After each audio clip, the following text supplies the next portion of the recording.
At the outset, I thank the organizer, especially Dr. Sunil Pandya, for giving me this opportunity to share some of my thoughts with you all. My topic of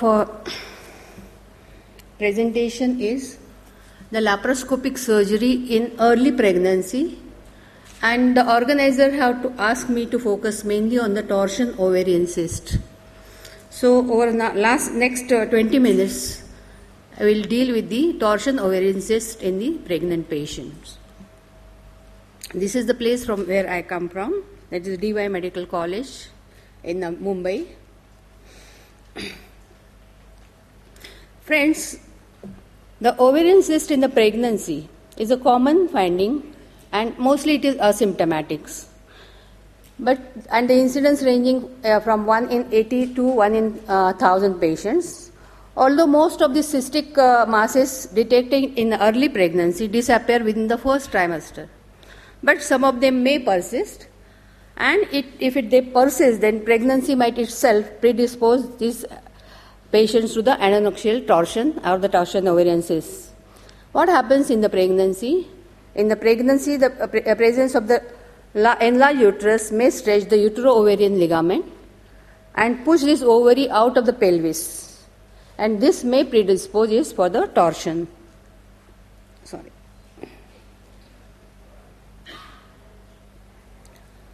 The incidence of the torsion has been reported 20% in the pregnant patient, though it is 50% or the half of the incidence of the appendicitis.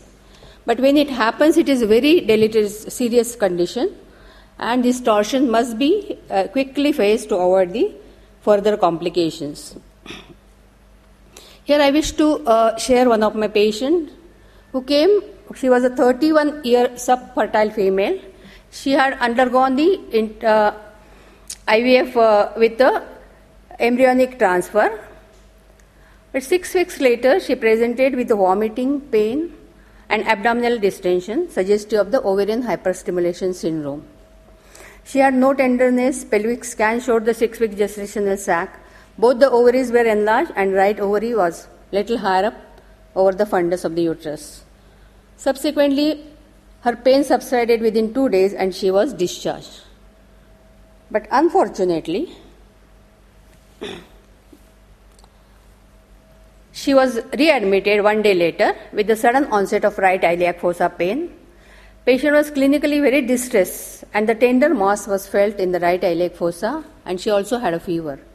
Her blood count was raised, and on scan the differential diagnosis was given as a twisted ovarian cyst either or the appendicular mass. The obstetrician immediately summoned the surgeon and the laparoscopic surgery was planned. On the laparoscopic, right ovarian mass which was twisted 2 times around the pedicle with the bluish discoloration, which was then untwisted. Fluid from the ovarian cyst was removed, and the efforts were to prevent the recurrence of this torsion. The fundal plication was done. Post-operative period was uneventful, and the rest of her pregnancy was uneventful. She delivered at the 30 weeks gestation, and healthy baby of 2.8 kg was delivered. So this torsion ovarian cyst, it occurs most frequently in the first trimester, occasionally in the second, and rarely in the third trimester. Ovarian torsions are commonly present with the acute abdomen with tense palpable mass. The presence of large ovary, nausea, abdominal pain, and the progressive leukocytosis and anemia are the suggestive of the torsion. And these torsions must be immediately and quickly faced in order to prevent the loss of the ovarian function. If diagnosed before the tissue necrosis, then the torsion can be managed by simple laparoscopic detorsion. However, with the late diagnosis, the adnexal infarct may ensue with the loss of ovary. It may result in peritonitis, spontaneous abortion, or the preterm delivery. So immediately these patients need to be treated. The diagnosis: the pregnant patient having the torsion usually complain of pain, nausea, vomiting, which mimic the other surgical condition. So when these patients are admitted, they should be immediately done the USG ultrasound sonography, and the ovarian echoic mass, which may be due to the edema, hemorrhagic hemorrhage is seen, the ovarian blood supply subsequently gradually goes down, and it can lead to the necrosis of the ovary. In this case, the color Doppler sonography, which is a non-invasive modality, will give you the early diagnosis. In this situation, when the patient comes with the pain, the laparoscopy has a huge value both for the differential diagnosis as well as it has a therapeutic value. Since the patient with the torsion are usually at the reproductive age, the common approach is to perform the minimally invasive short procedure, which is usually detorsion for the twisted ischemic adenesa and to preserve the ovarian function. The classical teaching in the past was that the twisted adenoxa should be resected and not to be untwisted, so as not to increase the risk of pulmonary embolism and the recurrence of the torsion. But McGowan examined the literature for the cases of torsion, and he found that when they studied the cases, they found that in 309 patients they did the untwisting of the ovarian mass, and 672 cases were treated by the excision of the mass without the detorsion. And the overall incidence of the pulmonary embolism was 0.2%. And there was no significant difference between the two groups, either done as a detorsion or the resection. Thus, the detorsion of the twisted adenoxa should be considered at the laparoscopy or laparotomy without fear of increasing the incidence of the pulmonary edema. So, it is a safe procedure. Now, with the mushrooming IVF centers, there are many more patients are coming with the ovarian hyperstimulation syndrome, and some of them go into adnexal torsion, as our patient had. McShay reviewed 201 ovarian hyperstimulation syndrome patient, and they found the incidence of torsion in 16% of the pregnant patient as compared to only 2.3% in the non-pregnant. And the symptoms were non-specific for the torsion, like nausea, abdominal pain, vomiting, progressive leukocytosis. And this itself may lead to the delayed diagnosis and intervention and to the definitive damage to the ovary. So, in that cases, the laparoscopy can help us. This laparoscopic surgery over a period has 2 decades with the gaining experience of the surgeon and the gynecologist. This is being used safely in the pregnant patient for the different intra-abdominal disorder. This is being a minimal invasive surgery. It produces less post-operative analgesic requirement. Then it shortens the hospital stay and the quicker return to the normal activity. So it is a safe procedure, but at the same time, the fetal and the maternal well-being requires the special consideration when the laparoscopic surgery is being performed. The intra-abdominal disorder requiring the surgical intervention during the pregnancy present the unique challenge to the diagnosis and the management. This is because of the physiological and anatomical characteristic of this pregnant patient. And that makes the laparoscopic surgery technically more difficult as compared to the exploration.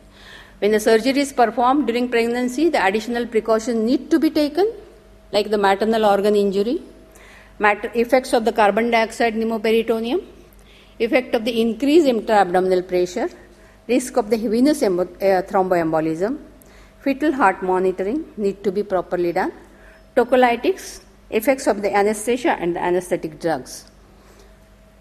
So, this is a maternal organ injury. The care must be exercised when placing the insufflation needle and the trocar.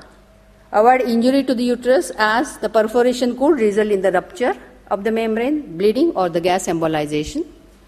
The laparoscopic entry technique is the less of the concern in the first trimester because the uterus still remains in the pelvis. However, with the increasing the gestational age, the uterus rises out of the pelvis and they increase the chance of the injury inserting the Veress needle or the trocar. And such complication can be avoided by choosing the proper site of the insertion, using the open Hussein technique rather than the Veress needle to obtain the access to the abdominal cavity. The trocar can be placed under the USG guide.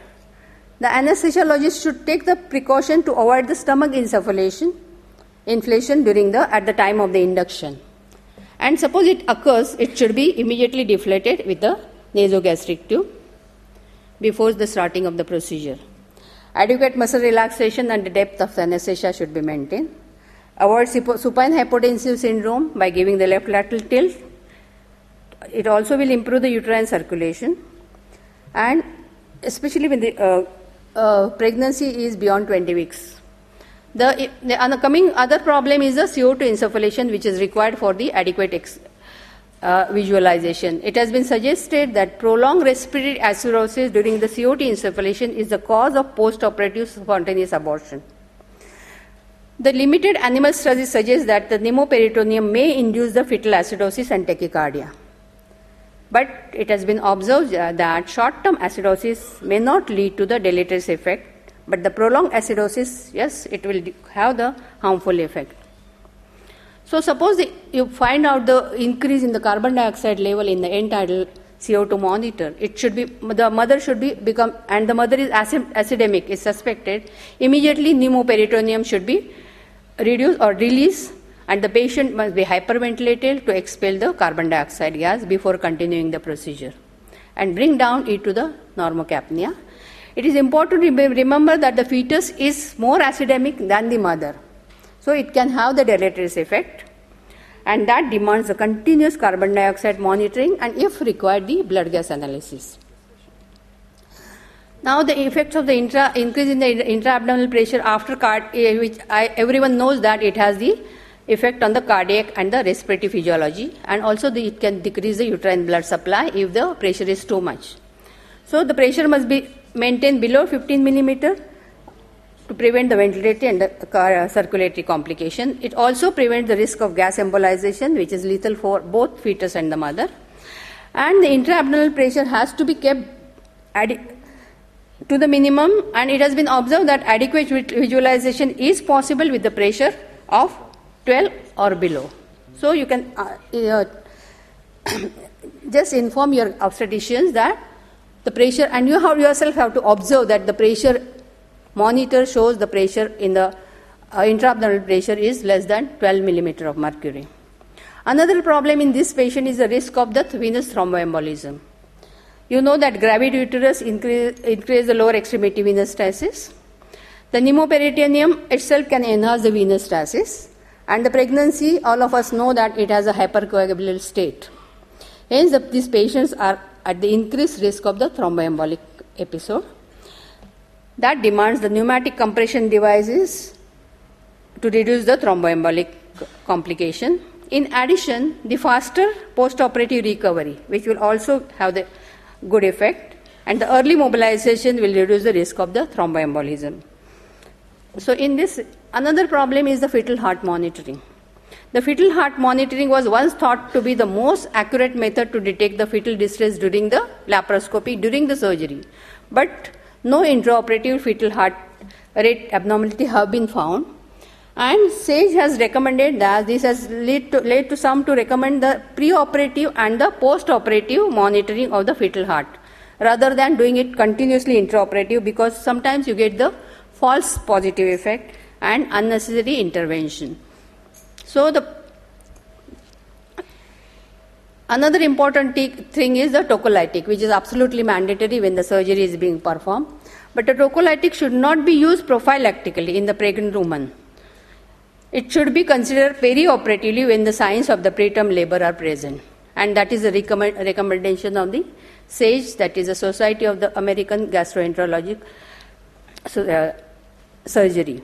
The specific agent and the indication for the use of the tocolytic should be individualized, and it should be based on the recommendation of the obstetricians.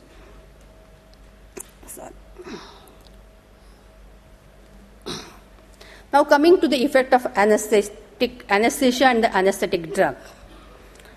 As previous speaker already said that inhalation anesthetic, when you have the above some 2 max, it will have. So you have to keep it onto the below 2 max, and you can use the either narcotic combination of the drugs, so that you do not go beyond that to have the deleterious effects. Still, it is not scientifically proved, but one has to be cautious. And it has been shown that it was initially considered that the administration of the drug during the first trimester may cause abnormality during the period of the organogenesis. But such objection has contradicted by the Swedish registry, where over a period of 10 years they studied more than 7 lakhs pregnant women, in which more than 5,000 patients underwent the diagnostic laparoscopy. And according to this study, it appears that the general surgery in pregnancy causes no increase in the stillbirth or the birth defect, and no differences in the time or the type of the delivery compared with the control. But it leads to the increase in the infant mortality and the lower birth weight, so one has to be careful while managing. This author also concluded that the causes are related more to the mother's illness that requires the surgical intervention than the surgery or anesthesia. So now whether to do the laparoscopy or laparotomy is another question, but it has been seen that the large review of the laparoscopy during a pregnancy, they evaluated differences in the 5 fetal outcome variable undergoing laparoscopy versus laparotomy at the first trimester, between the 4 and the 28 weeks of the gestation, where more than 2,000 patients had done the laparoscopy and more than 1,500 underwent the laparotomy. And there was no significant difference between the birth weight, gestational duration, IUGR, infant death, or the fetal abnormality. So while managing this case, the anesthesiologist preoperatively must discuss the problem with the obstetrician, and the obstetrician must determine the status of the pregnancy and they inform the patient about the risks related to the pregnancy and the surgery itself. Take the patient into confidence. The preoperative workup, as we always do it, apart from the investigation and the patient assessment, which is absolutely mandatory. With respect to the airway assessment, I think over a period we have learned about the difficult airway in the obstetrics. It must be kept in mind while managing this patient also, especially when it is advanced surgery. It is more, you know that the airway is more edematous and the vascular. Difficult airway management kit must be checked and kept ready. The gastric pH, you know, is low in the pregnant patient, so aspiration prophylaxis as usual. And the NEEL per oral guideline may not fit in this patient when they come in the emergency. All the precautions must be taken to avoid the aspiration, keeping and checking the suction and keeping it ready. At the time of induction, proper pre-oxygenation, denitrogenation, rapid sequence induction with the required pressure, avoid gastric insufflation if it occurs, deflated, endotracheal intubation and adequate muscle relaxation and the depth of anesthesia. And it has been seen that there is no proof that any well-conducted technique is superior to any other. The anesthesiologist must be well versed about the technique he is using and he must be confident about it. The pneumoperitoneum pressure, as I already told you, should be minimized. Left lateral teat, use the Houston technique, pneumatic compression to prevent the thromboembolic complication. And the monitoring, absolutely mandatory, capnography, pulse oximetry, non-invasive blood pressure, cardiogram. Then the respiratory gas monitoring, so that you do not go your entire expiratory anesthetic inhalation agent go beyond the required concentration. The temperature monitoring, you know the laparoscopy can have the hypothermia. Then urine output must be strictly monitored, and the fetal heart monitoring should occur perioperatively, either preoperatively or the postoperatively for the urgent abdominal surgery.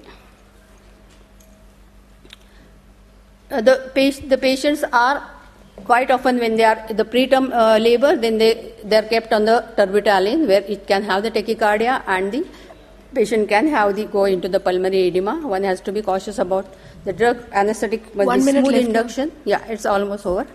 Another drug is the magnesium sulfate. You must check and see that it has the additive effect with the muscle relaxant.